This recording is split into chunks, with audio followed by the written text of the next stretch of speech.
আৰু সেই পৰিকল্পনাটি মোৰ দায়িত্ব হ'ল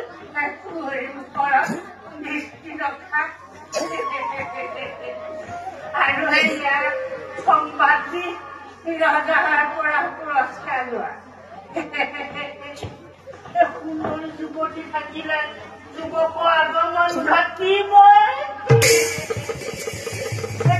কোনে বাধা দিব পাৰে আগতে ময়ো কংগনী নাছিলো নহয় কত কিমান সুন্দৰ যুৱকে মোকে বিৰাট প্ৰস্তাৱ দিছিলে মই আখৰ নিদিলো বুলিহে কেনেবা আখৰ দিয়া হলে ইমান দিনে কোনোবা দেখুৱা ৰাজধানী হৈ সুখেৰে দিন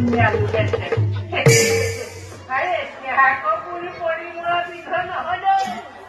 কৈ খালো এটা সেই ৰজা হাতে